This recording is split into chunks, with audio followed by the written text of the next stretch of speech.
Yeah, Cash Gang. Hey, what you know good? I'm Darius Cache, And I'm ToriLive. and this is the Bernard Song Podcast, where pain has a voice and healing finds rhythm. In the studio today, we have Brittany Johnson, founder and CEO of Restoring One's Hope Atlanta.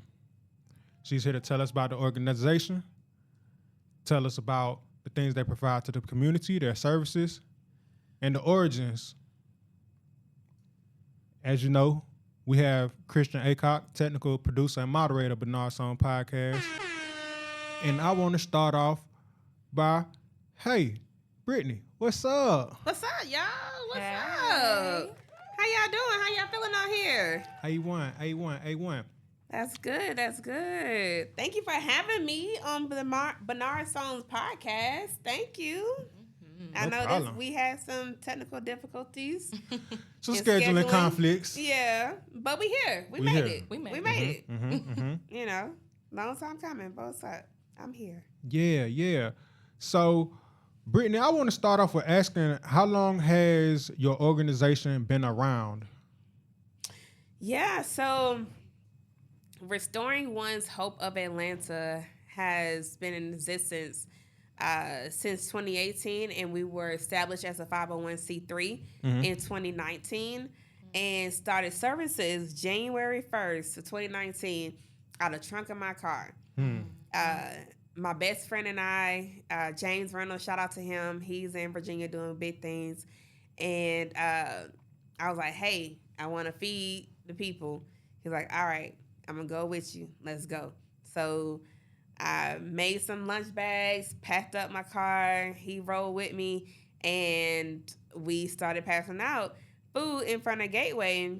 And literally it just, progressed to where we are today.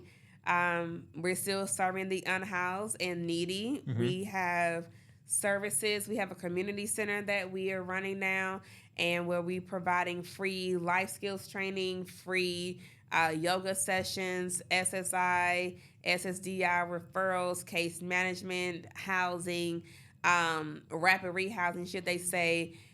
We have Green Trade Academy that's in there. That's one of our partners. They offer HVAC, electrical and plumbing training. We have a clinic in there as well, a free clinic, but they also help you get insurance too. So if you don't have insurance, they'll help you get insurance. So, and we have a free clothing closet, so people are able to shop like how we shop at a department store. And, we have meal boxes. We just serve the community the best way we can. Cool. So, yeah. I'm back us up to Gateway, right? So Gateway is the primary homeless shelter, or the primary homeless center, the center for the unhoused, where people pretty much get started when they're trying to get their leg up. It's pretty much like the first step towards. It's considered a coordinated entry, yes. And we also do assessments as well. So people can go there and come to our center as well and get assessed so that they are able to, get on the list for housing referrals and things of that nature as well. So, Okay. yeah. So Gateway is a start. And I used to work at Gateway a long time ago, in 2010, when I graduated from college, from Shaw University in Raleigh, North Carolina. I came back home, and literally December of 2010, I was hired on at Gateway Center. So that was literally my first job out of college. Okay. And So- what's your particular loyalty to Atlanta? Born and raised? Yeah, I'm born and raised Yeah. here. The original Georgia peach, as they say. So you Grady baby. We love Grady babies. No, I'm not. What? I'm not a Grady okay. baby. What? I am Georgia not. Baptist? You better be. Heck What? No, you What? can You never Northside? ever Where give you me a at? claim. I'm a Crawford baby. Crawford Lawn. So- Okay. So they say I got a few. I got a bougie. sister or two that was born at Crawford Lawn. Maybe they say one of my I'm youngest bougie, brothers. and Yeah. I am bougie. So I'm not. I'm not going to take that away from me. So, Because y'all see the beret. we. Okay, we up here in Paris. That's all right. Well, shout out to Crawford Loan.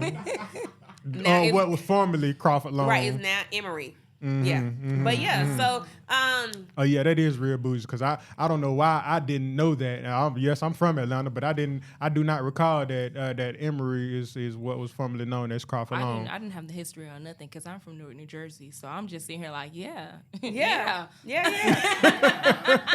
It's all good. It's all good. You'll learn. But yeah, so Emory is now so Crawford Loan is now Emory. And that's okay. That is all good. So we here. But yeah, that's how I was born. My mom had good insurance.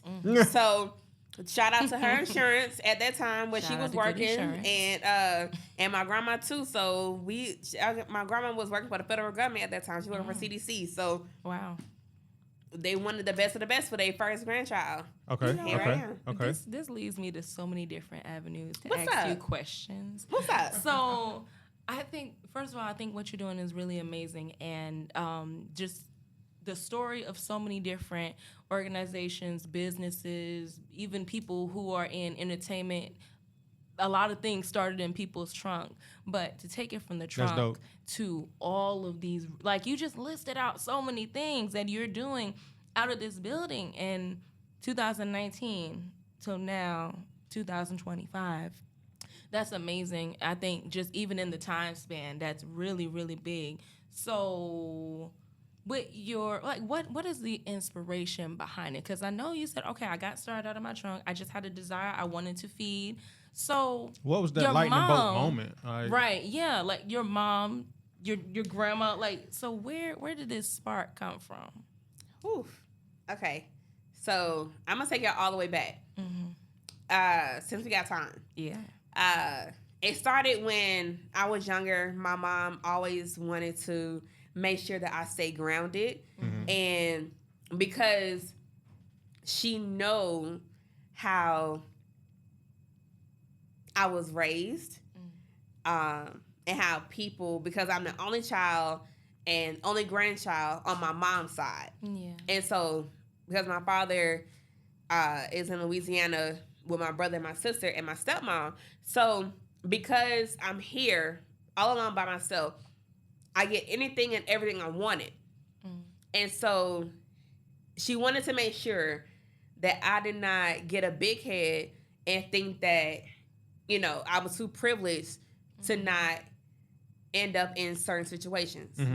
So we would always go to, we always volunteer with Jose Feed the Hungry every time they did Thanksgiving and Christmas dinners. So we would get up early in the morning before we would go and spend time with family. We would go there. And when we go there, I get to see everybody who is just needing services, needing clothes, needing food, needing toys. They service area, needing haircuts. And so with that, it humbled me. So she instilled that in me as a young girl. And growing up and fast forward, when I was in college, I started dating this guy. It didn't go so well. We ended up homeless because I was a sole breadwinner. Mind you, I am in school, studying, doing work study, Right. and I'm working at Food Lion. Wow. And find the time to pledge. Meanwhile, being a provider in the household. We'll shout out your sorority, please. If you The devastating divas of Delta Sigma Theta Sorority Okay, Incorporated. okay. Don't play with her. So, but when we really started being together, like my latter part of sophomore year, that's when things started to go downhill.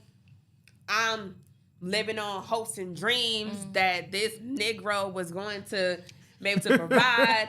and do all this stuff, and he's gonna have all this money. Apparently, he could have been another form of the word. He could have been exactly. She giving he it to was us real. He was. I'm giving him some grace. and if he was a nigga, he just sounds like he wasn't a real one. I'm giving him. Listen. Let me tell you. Oh God. Let me put this disclaimer out. I love all my islanders. I love all my Caribbeans. Hold on. Uh-oh. I love all of my Caribbean. Here you go. I know where this is going. You know where it's going. You know where it's going. You know where this is going. I should have ran. Run. This girl. Okay. He was Jamaican. Oh Lord, that says my He was bad. Jamaican. My bad. You feel the me? bum- I'm very Exhausted right now? yeah. For For bet. you. You know? For me. For us. For us. For we. All right, go ahead. Play. Pause. So let's put a pin in there because it was this girl on Instagram saying how she met a Jamaican and she loved him and Not your boy. And Not your boy. and his grandfather gave her $50 and all this Don't stuff. say that. We in the comments and telling her, run, don't date him, run. No.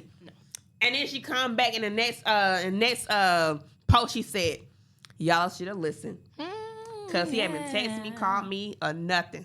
So just to be clear, that wasn't your guy, was it? No. Okay, cool. No. Because But I it was was- like, but oh it's man, I the know it's a small category. world, but The jeez. category. It's a category. I was raised up Oh, with yeah. Jamaicans, so like being raised up in the culture, understanding the culture, I always said, I don't even want to do it. I don't even want to do it, and fell victim to it. Still fell victim to it because we be wanting to believe, and they're so that they're smooth. different.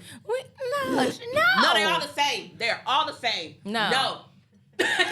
Okay. The no is strong. Let's not vilify the entire I'm sorry. culture of I'm sorry. Jamaicans. I'm sorry. Like, That's what I said. I'm sorry. That's what I said. I made the disclaimer. We're Jamaican family. Don't do that. Sorry. I'm know the messing the whole production here. Listen, this thing got me all. What? Okay. Let's go back. Okay. So rewind. it ain't everybody. It might be perhaps the majority, but let's We're having a cultural not the connection. whole island. You feel me? You right here. We right here.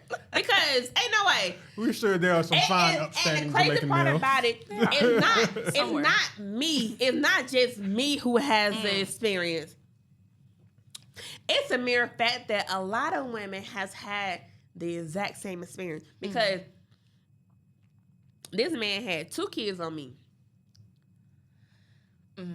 2 kids. Okay. 2. All right. Uno dos. During y'all situation, Yes. during the home. Yes. So, He told me about one, and then the other one, Oh yeah. she called me. And mind you, when we had our apartment, do you know she lived with us? All right now. Do you know she lived with us? If it walk like a duck, quack like a duck, after that first time, you don't like. Folks will tell you they're gonna change, but look, he you told don't have her- to stay in a bad situation. That is Red true. flags. Oh, That's true. don't Pay ignore the But signs. see, it's also thinking about trauma bonding Yes. Yeah, there is that. because he built the trust with you by Right. He And- told me about the first one, and it was because you trusted. It was easy to just kind And of perhaps you were smitten slide. because they do say Jamaicans put it down. I'm not part Jamaican, but I do fairly well myself, but All right. listen, Why she laid out like that? look, you feel not inclined to comment on what you guys have done behind closed doors. Feel not inclined to. apparently all the girls feel the same way. Okay, I wasn't the only one. But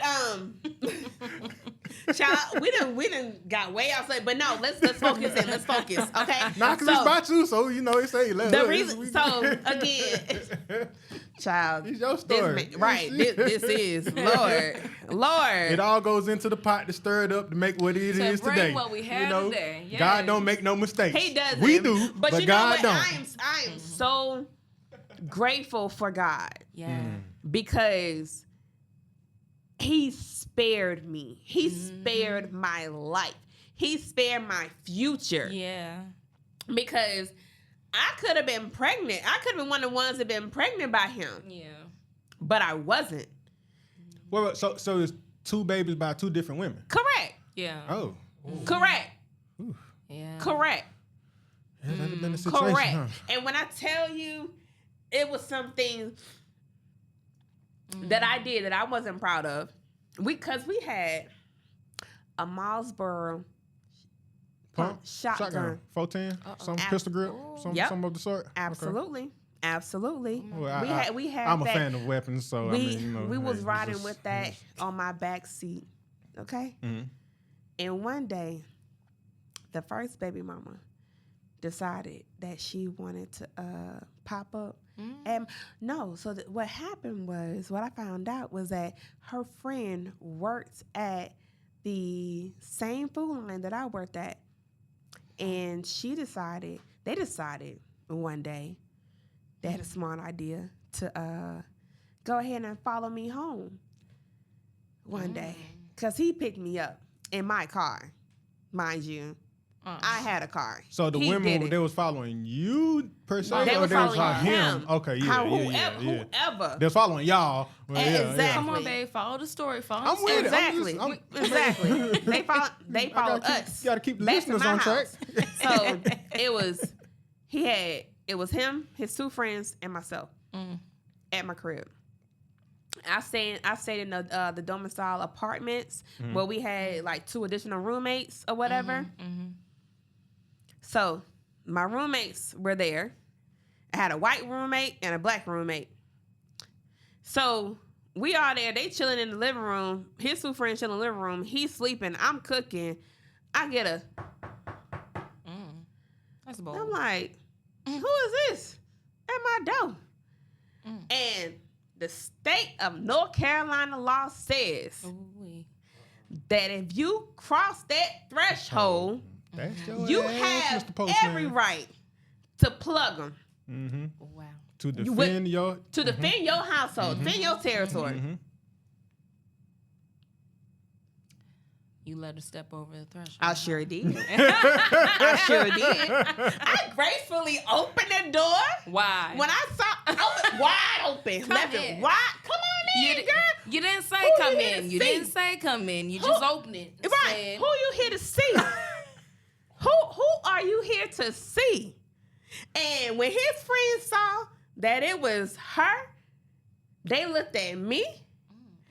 I went and got, I think I had the keys. The keys were somewhere around. Well, I got the keys. I went down. I peacefully went down to that trunk. Popped that trunk. When I tell you, and that was him and her, they were fighting, like literally fighting in my room. Oh, nah. Knocking out everything in my room. And I'm literally, his friends are having to talk me out of not plugging her that night. Mm-hmm. Wow. And I was like, okay. Y'all, I swear to God, if it wasn't for his friends, I probably would be in jail. Y'all would not even know who I am. Oh, wow. Yeah. Because that's how I really got. Yeah. That's real, though. That's how I really got. I'm not totally all the way versed in North Carolina law, but it seems that if she would have, if you open the door and she come in, but you leave out the house to get the trunk, now I think you in the wrong if she in there arguing with him, because you don't have to return to that residence, right? Like, I mean, like in the heat, you could have called. At that point, I didn't get right. fuck. Right. At that point, I did not get. Oh, you bleeping me out? I didn't give a fuck. I get what you're saying. But I mean, that could be Because the true. firearm wasn't already in the house. And it could be true, but it was registered. Dang. It was registered. Christian said, "My delicate it was ears." still gonna happen anyway. It was registered. My bad. I'm sorry. You ain't no minor no more, Brad. You just turned 21. You not a minor. You're not. Wait, you 21 now? Oh, Oh, just 20. You just turned 20.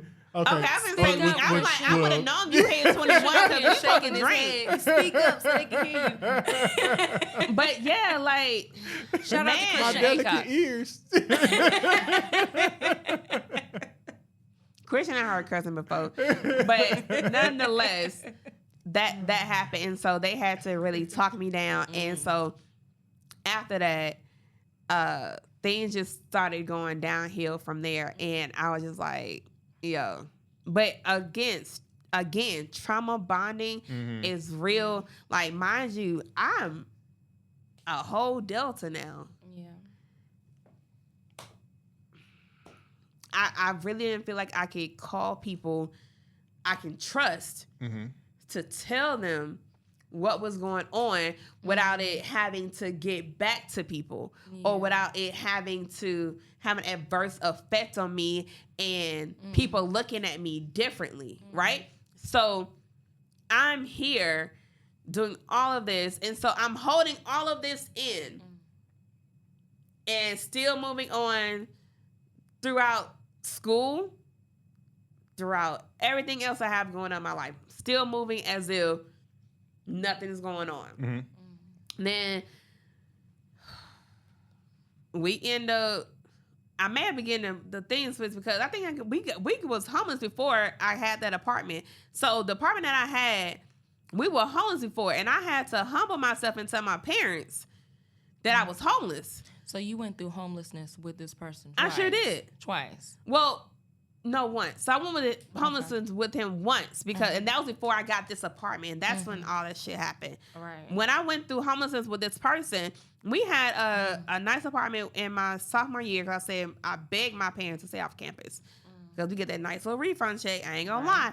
So did that, and with that, again, he didn't work. He didn't really help me do too much or nothing. But also too, that's when all his friends start coming and they start staying with us, and I'm just in there about, and I know for a fact he was fucking this one girl in our bed, and I just happened to come home, and I knew something happened when all his people was looking at me as I was walking towards my bedroom door, walking down that hall, and I was like, and he, when I opened that door was closed, and I was like, okay. And he had a big booty chick in there. Yep. And so I'm like, oh, he did me dirty. Okay, I'm gonna just let us breeze over that big booty, No, situation. because at that point, I ain't gonna lie. I ain't gonna lie. Like it was. Jamaicans love ass. Hey, now I said we was gonna breeze over it, Jamaicans but love feel ass. free to elaborate. Jamaicans love, because his first baby mama, definitely. That Like, chick, boom. definitely. But everybody else, I don't Brick know. house. I'm a brick house. Okay? I'm a brick house. Okay. So, That's a soundbite. That latest stack, that's a fact. I'm a brick I house. ain't Brick holding house? nothing I'm back. a brick house. I'm a brick house. Okay? So apparently, well, you said he has a type. He has a type. He has a type. He has a type. And so, and then after his homies left and life was lifing with everybody, when stuff started getting cut off, cable, all that stuff started getting cut off. Nobody could. I'm like, yo, we gotta go. And then we was couch surfing, sleeping on people's floors. And that's the trauma bond right there. Yeah. And then even in the midst of that, he became abusive. Because I tell people all the time, I do not cheat, but I can tell you I do it better. If you cheat on me, don't be mad when I get my lick back. He got mad because I got my lick back. When I got my lick back. How'd you get your leg back? Hold up. You say you don't cheat, 'Cause she tried but to you bring- got your lick back. Nah, Because I don't initiate cheating. You didn't initiate. I don't initiate cheating. Okay. Listen, Hey, I'm sitting here look, with a room for my Leos. Karma is known to spin the block, so you know. I'm sitting here with a room. Y'all know we are very loyal. I am very loyal. I will love you and be respectful to you and love you and be loyal to you to the death of me. But if you violate, and when you violate that, and I know for a fact I have proof, evidence that you violated my loyalty and my trust, it's a wrap. I don't know. I could never get into that whole get my lick back thing in that fashion because I just feel like disloyalty shall not be tolerated. Me, if you do something like that to me, like the biggest flex I could do is to move on from you completely. I ain't got time to play back and forth with you. Now that's my biggest flex. That's too much energy for me. I get tired. Right. Now that's my biggest flex. I will definitely move on. But back then, because I was childish, my lick back is to definitely get back at you. And to show you better than I can tell you. Level up. That's how you And always. he somehow, I guess he saw somebody calling my phone, whatever. All right, cool. Then that's when he wanted to start getting abusive. Wow. So now on top of being homeless, That's we got DV in the picture. That's a lot of nerve, though. You out here. The galls. The mitigating galls. Like, are you crazy? The galls. Right? Like, you over here doing all this. Audacity. The audacity. You doing all this over here. And I have to sit through this and take all of this. But yet, but you know you what can't they say. And we have 2 men in the room. I'm sorry, y'all. But they always say that men like to dish it out. But when they it come never back take to it. them, it's like the worst thing in the world. I'm sorry. Like, I was dragging you through the cold, cheating on you, playing you, but you're supposed to stay down. Even Jay-Z said it. He said it in Song Cry. And he was like, come on, I was going to come right back. I was going to get right back. I was going to get right back. Right. No, you was not going to get right back. How you and you said me to stay? In that, I like the song. I'm not vouching for that, right. but I do I like that song. But it's that particular line, I would not, And you know that particular line. That's what she said. That's what she was getting at. That is the line.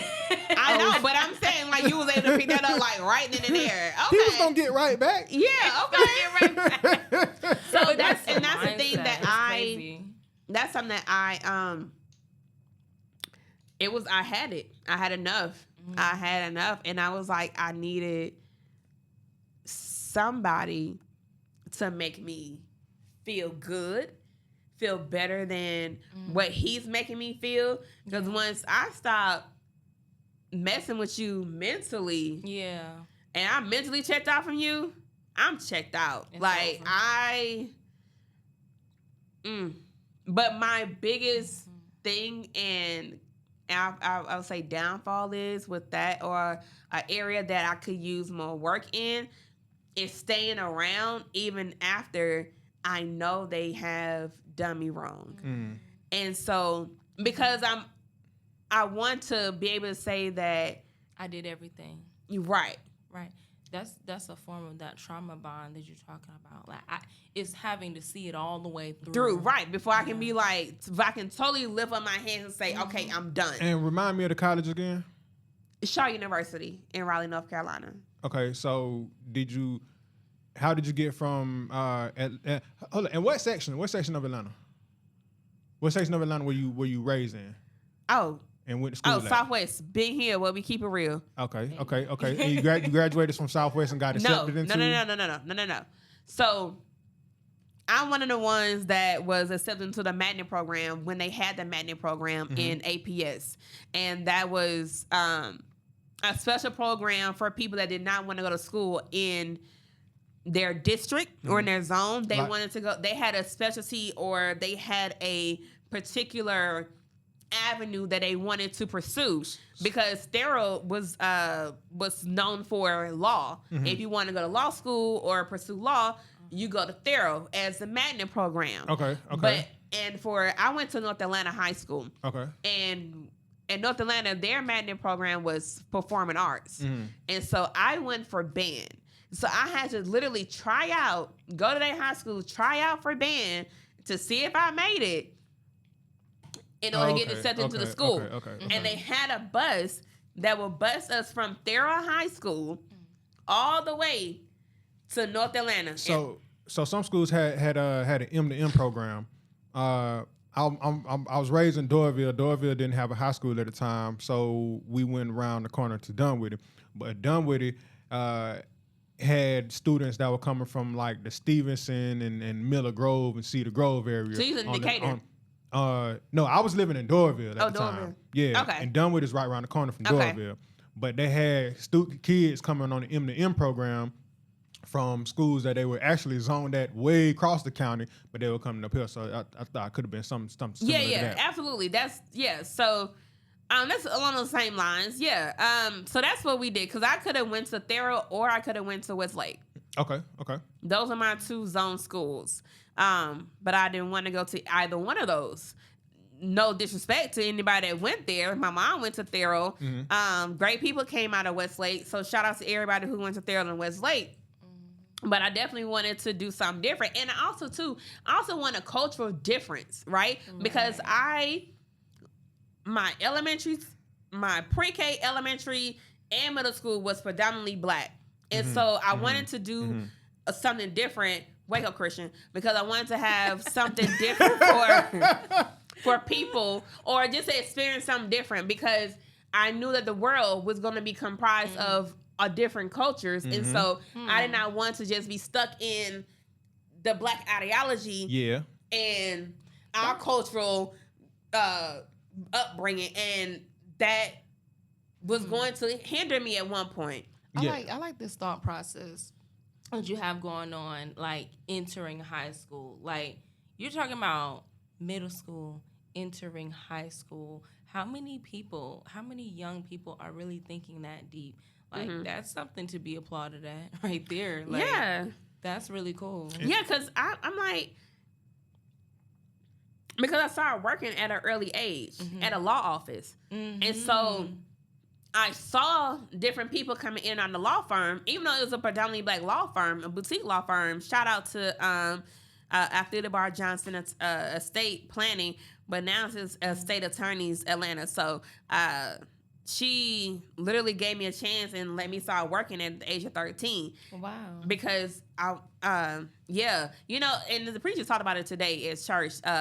You had those people that wanted some shoes, and your mama or your parents won't let you get them because they said, no, you can't have it. It's not a need, it's a want. And so you got to go out to get what you want. You want those shoes, you better go work for them. Right. And that's what I did. And then after that, when I started working for the shoes, or started working, making my own money, I'm looking like, I don't want to spend all my check on just one pair of shoes now. Like, because I literally would go to school with J's on my feet every single day. Thanks to my grandmother, of course. I spend other people's money, not my money. It's the way of the world. I'm good at that. But it was just like those times. So when I did start working, I understood the value of a dollar and just wanted to do something different. But then also, too, I saw the people that was coming in there, who's getting their estate planning done, who's going through the grieving process of losing someone and having to go through the probate process. So I'm looking like, okay, I need to be able to be versatile and be able to speak, in a way that is communicated across all cultures. So that's why I wanted to go to a different school, and then also get exposed to something different, because I'm used to the same thing and the same people. And were you able to graduate from college before homelessness, or did homelessness it happened during I was out and you came back? And by the grace of God, I was still able to graduate from college. Okay, cool. So mind you, I'm literally still in school, homeless, working, and just fighting through life, right? And then getting back on my feet, all that stuff, and getting to college, still dealing with him. I dealt with him until I was probably about like 22, 23. And you left him in North Carolina and came back? Yeah. Hallelujah. Amen. Yeah. When Oh, the Lord. last time, God is good. There is a God. the last so he was There and so is a God. the crazy part about it is like when I graduated or whatever, his parents live in Georgia. Oh, Lord. And so he It's a came small down. world He after came. all. He did. It was. He came down here and living. He ended up living with his parents, and so he come back home trying to get established down here. And He hit you up. we was still connected. So Lord, yeah, connected. It Part was two. mind y'all, Part it was a two. lot. Like this man, we went to homecoming one year. He left me in the house with his friend mama the whole time. Like he was out with my car doing God knows what in my car.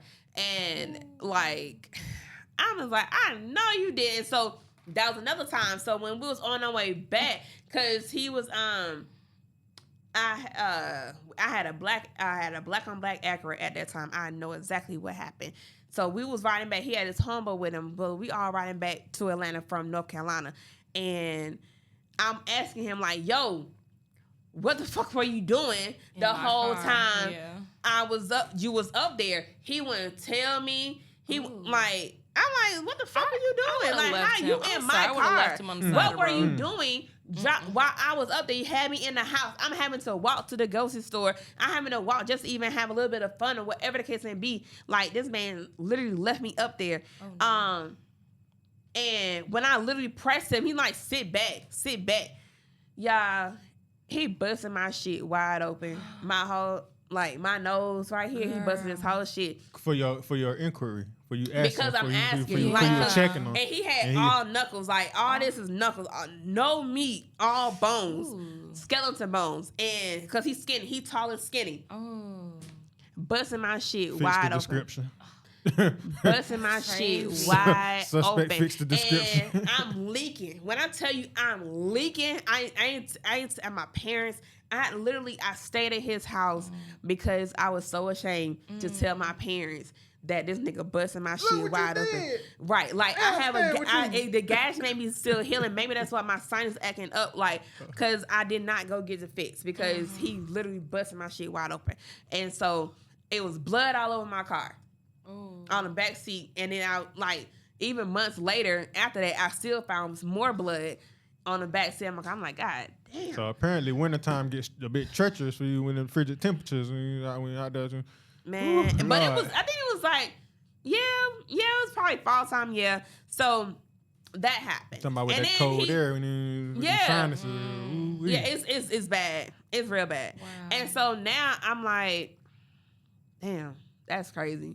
I live That's in a my lot. life, but I and what I tell God, and I thank Him for it because now I know what to look for and what What What- flags to watch out absolutely for. Fool and me The once, value, the shame value on of you. yourself. Fool me twice, absolutely shame on me. Right. So Fool me I 3 don't. times. Now that's That's just a fool. foolish. That's fool. And so I'm like, I ain't about to play them foolish games.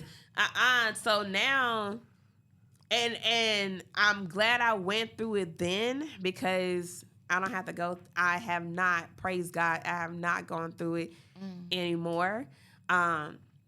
And I believe that's why I may be so quick to cut a nigga off. Yeah, because Yeah, you've been yeah. fruitful. You've been fruitful. So you there must be a just about a zero tolerance policy. Yeah.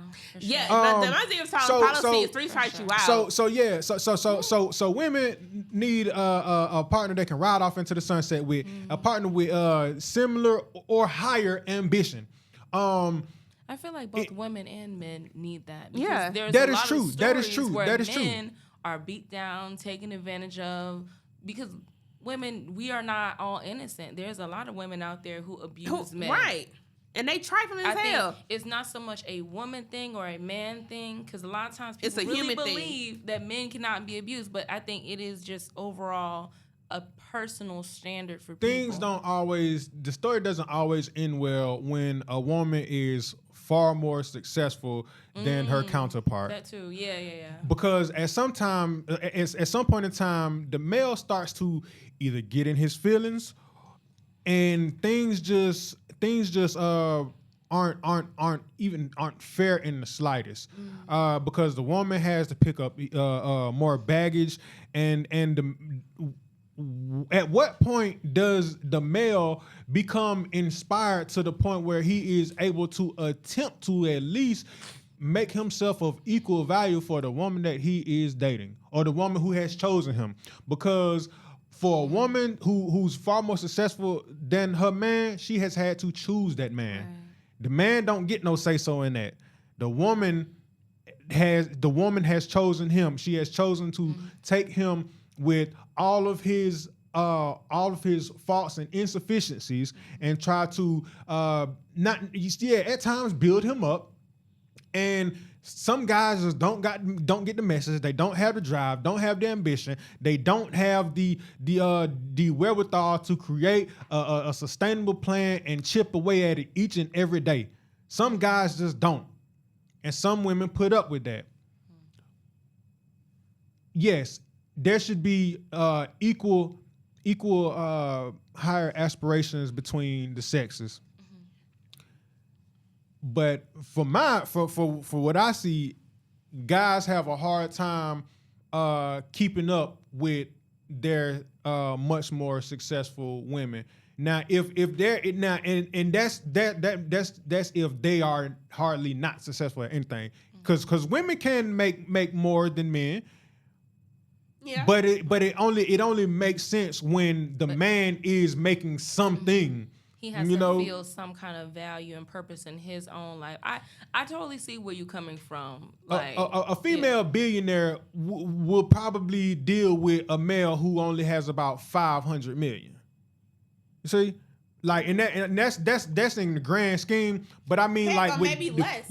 Like there should be right. Yes, exactly. It's not at that point. It's not what he can do for her. Materialistic wise, it's what he can do for her emotionally. Yes, and physically. Well said. Because and physically, he better be putting it down. Like, otherwise, what is you doing? Exactly. What are you doing? You just taking up space. Can't even fuck right. What you doing? Bruh, you ain't getting no money. You can't lay no wood. What is you doing? There you have it, ladies and gentlemen. What are you doing? So let's get back to a little PG-13. So, where would this probably gonna be the best episode y'all have had? So you got back to Atlanta.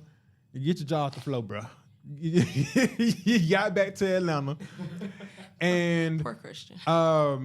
How much time did it take you to get RHOA established and up and running? Okay, so with that, right? When I started working at the homeless center, I started seeing some things, some gaps, some holes, not holes. Right, I heard it too. But right, and let me correct myself. There's ROHA, Restoring One's Hope Atlanta. Restoring One's Hope of Atlanta. Yes, correct. And so there were some things or some gaps that I saw that could be needed plugging in, and I felt like it was just band-aids that were just put on the situation, and it was end up being a revolving door. Like, what would be the ultimate transformation process for an individual that is experiencing homelessness? Because why you keep on coming back, going out, and then coming back, going out, getting housed, getting a job, and coming back. Usually drugs is in the mix, right? So I'm starting to see all this. Starting to do all this. I started housing people. I moved up from just an intake specialist to a case manager and started being able to house people, get them connected to services, all that stuff. That's my background. Mind you, this is not what I went to school for. I went to school for political science. That was my major. My major was political science, minor international studies. Didn't use it at all, okay? And still was trying to study for the LSAT, trying to get in law school. Didn't happen. 2015. By that time, I have long gone. I'm long gone from the homeless center, and I'm working at a law firm. Craziest law firm I ever been to. Craziest. And so when I was there, God gave me a vision. Had a vision in 2015 to do this, to build this empire, to build this whole complex. I ran from it. Mm-hmm. I ran from it in 2015 because even one of my good friends, Dorian, we met because he had the same vision too. We sat down, talked about it, wrote it out. When I tell you that thing looked so big, it looked unreal. That it was I was unable to attain that. Mm-hmm. I was like, God, this is too big for me. So I ran. I was working at another law firm. They needed help. Cool. Did that. 2018, I'm still over here pursuing to go to law school. Still trying to have the LSAT, going to LSAT prep courses, all of that. Nothing's working. I said, I'm going to take a sabbatical. I took a sabbatical. Hold on. I took a sabbatical in 2018, and he gave me the same vision again. Mm-hmm. I said, okay, Lord. Because what happened was I ended up with this gentleman who just happened to be homeless as well. And I was helping him.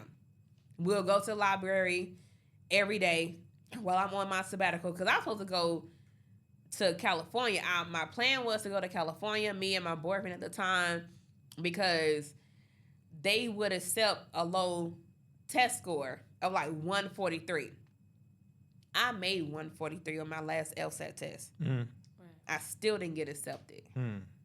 So I'm like, okay, something going on. God was redirecting your plan. He redirected my plan, absolutely. So in the midst of that, I'm dealing with this guy, making sure he's okay. Mind, he's older. He's an older gentleman. I literally met him on the street. And so working with him, we're going to the library, trying to help him get his life together, trying to help get my life together, all that good stuff. And as we're talking, as we're having conversation, he was like, why don't you become a counselor? I said, I never thought of it because people always come to me with their problems. Mm-hmm. And so in that moment, started doing that. And then simultaneously, as we were looking at schools for me to go to, I was also saying, I had this dream, had this vision to do this nonprofit. God gave me this vision, and I've been running from it. And he was like, why don't we do it together? Started to try to do it with him. And I spoke with my spiritual mother, Miss Sharon. She told me something ain't right with him. That you need to do this on your own. Praise God for her. Be careful who we give our vision to. Absolutely. So because of her, we was able to go, and I was able to, cut ties with him on that and be able to do it on my own because kind of find out there was some holes in his story. Wow. His girlfriend that he said he didn't have. The money he said he had coming didn't come. Mind you, he had me going look at all these houses, these mansions that he was about to buy. We walking into people mansions with no rhyme or reason, no money, he's a hitting you with the boo gang. What? I literally walked in 2 mansions and looked through these houses that was on the market, but we had no business going in there because he didn't have the proof of income or whatever he's supposed to have in order to start looking at purchasing a house or whatever. He had none of that. And I just proof for a mortgage and everything. And to do that, you need to prove your income and all that. Yeah. He had none of that. A fairly decent credit score. He said his girlfriend or his wife or somebody made all types of stories. And so I'm like, hold on, wait, something ain't right. Something ain't right. So some people just want attention. Girl, whatever he wanted, he got it. At that point, except for, he didn't get it. No. So we No, it just clicked. I was like, what is that? he was trying to stick his hand in the cookie jar. he didn't get it. It's the outfit. It's the outfit. We are.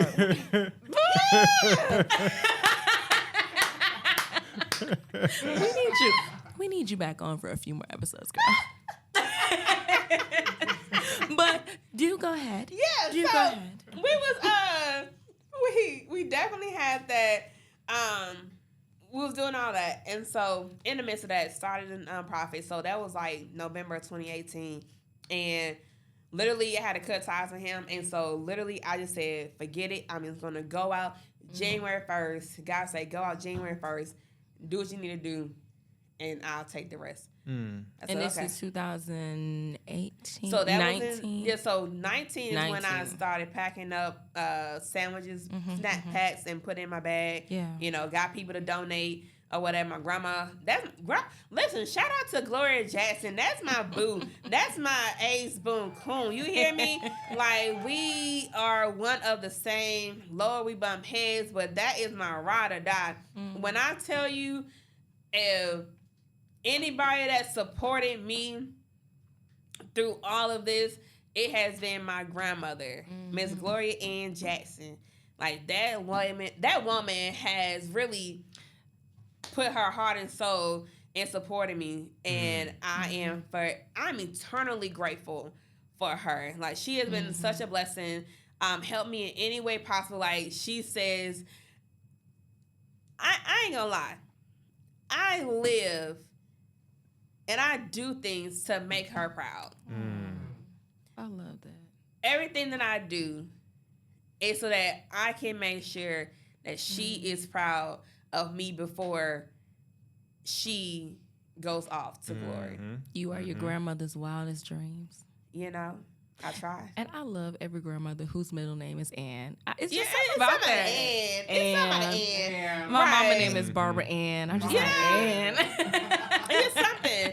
And when I tell you, she the most classiest lady I ever know, and her middle name is Ann. Right. Thank Come you. on. And so, you know, she has carried so much grace, and she really has instilled a lot in me, and I love her to pieces. You know, it may not seem like that all the time, because Lord, I feel like I'm raising a child now, because she's 87. This is her time to cut up. She been an adult all her life. She is Let her do it. Real bad. Real bad. You hear me? Gloria, yes, you are cutting up. I'm telling you to your face, you cutting up. She know it too. But no, so that dream happened. And so again, I'm giving y'all 285 story, which is around the world. Which I'm We normally love it. giving y'all 85, 75, which is straight up the middle. No, That's all right. no That's what we sugarcoat. brought We you love here it. for. We want it all. So with that, in 2018, started that, and then so mind you, so I'm in school and running a nonprofit at the same time. Oh, that's impressive.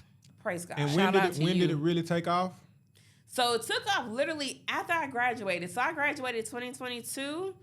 Wow.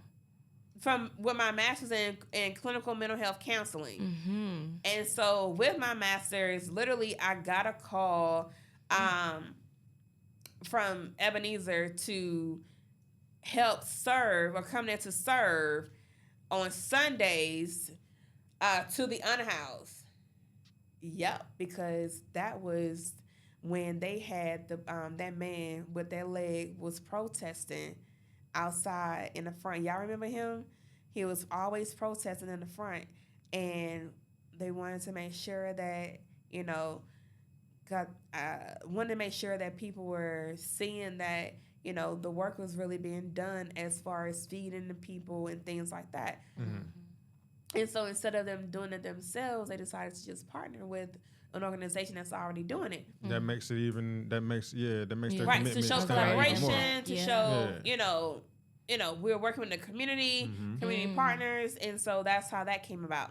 Wow. And so that's the first step of restoring one's hope really taking off. Like we were doing great, so we were operating through the pandemic. Yeah, that was a question I had for you too. Yeah, like we were fully operational. So we did soups during the pandemic. We was masked up, had all the PPE, supplies and all that stuff, making sure that the people had it. So we did 200. So we started off doing this monthly, once a month. That was easy. Once a month was cool. Then we moved into doing it every week at Ebenezer on Sunday, at least 25 bags. Then we looking around. We needed more than 25 bags. We needed to do at least 100 because there's about 75, 80 people that will come. Yeah. Then word got around. We just had to do more. And so... Oh, so they were lined up on Wheat Street for you. Probably, but no. They found out about this lady and was like, send all your people. Yeah, so they did. And so we were definitely providing food each and every week. Wow. And that was a process. Like when I tell y'all, you all see the finished product, the what's on Instagram and all that stuff. But y'all don't see how many times I have cried, when I have lamented, wept, like Jesus wept, okay? Right. Because I didn't have money to fund it. Yeah. Christian, no. It was days when I would be in the center and was like, Lord, you said this was your baby, this is what you're gonna do. You said we ask, you shall receive, and where's the funding to get all this? Call them on it. Like when I had to call God to the carpet. You know what I'm saying? Like, hey, this is what you said. This is what you promised us. So what's going on? So, and people don't get all your pennies in a bunch because I have that type of relationship with God. Yeah. When I do my devotion every morning. So I can talk to God how we talk because that's how I communicate, because that's how he understands me. He know my heart. Come boldly to the throne. Like, he know I got an attitude. Come boldly to the throne, but don't try this out. It takes a lot of times. It takes And attitude. he said It takes too. a particular attitude to get these things done. Exactly. So Because you gotta have. if you are pushed over, it won't work. Yeah. If you're gonna go for anything, it won't won't work. work. If you don't believe in the sincerity and if you don't believe in what you're doing, it ain't gonna work. But and also too, it also comes with prayer and supplication. And really in fasting, so that you can hear him clearly. God provides, and His timing is perfect. Yeah. Absolutely. So, it took a lot of fasting and praying and giving up certain things in order to get to where I'm at today. Yeah. So, of course, as Tori mentioned, it'd be cool to have you on for a future episode. Yeah. But before we go ahead and wrap, drop your most precious jewel for anyone concerning nonprofits. What kind of advice would you have for anyone who would be barking up a similar tree or taking a similar route that you took, and that you have currently on still? I would say two things. Lead the people. One, before you do any type of nonprofit work, one, know your purpose. Find out what your purpose is first. And you can only find that out through prayer and supplication.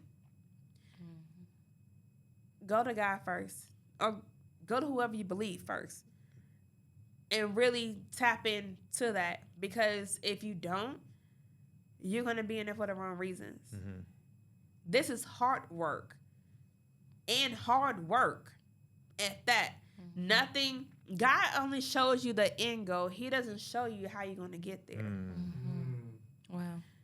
And because he needs you to trust him. And in order for you to trust him, you have to be able to listen to him and hear him. In order for you to hear him, you have to give up something and cancel out the noise That's right. that's around you.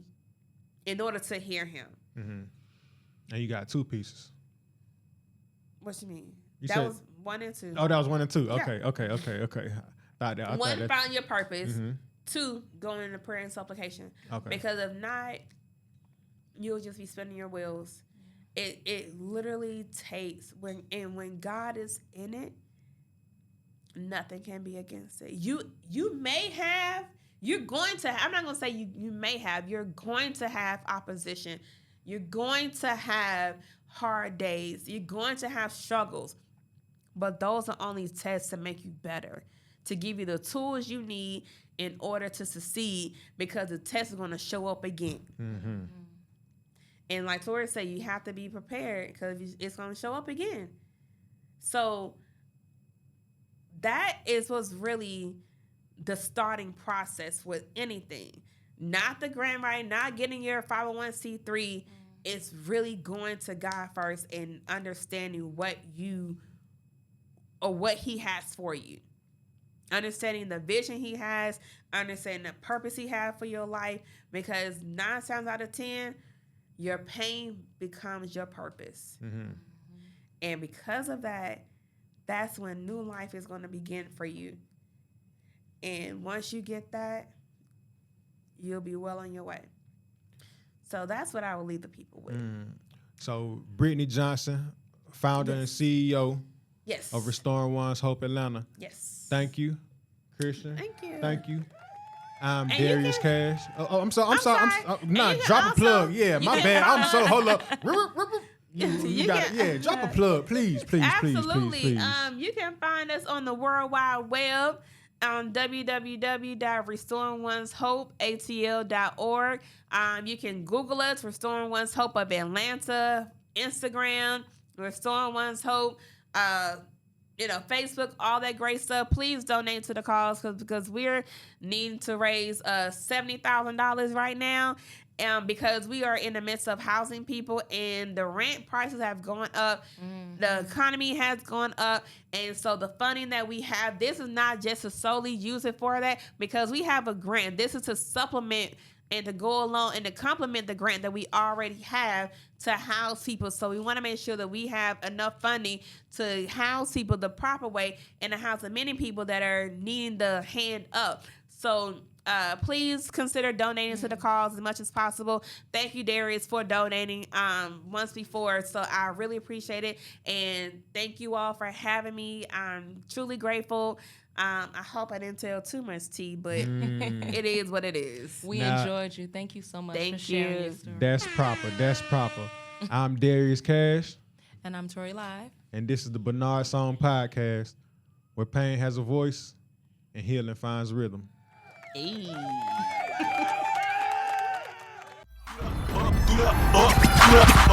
Yeah, Cash Gang.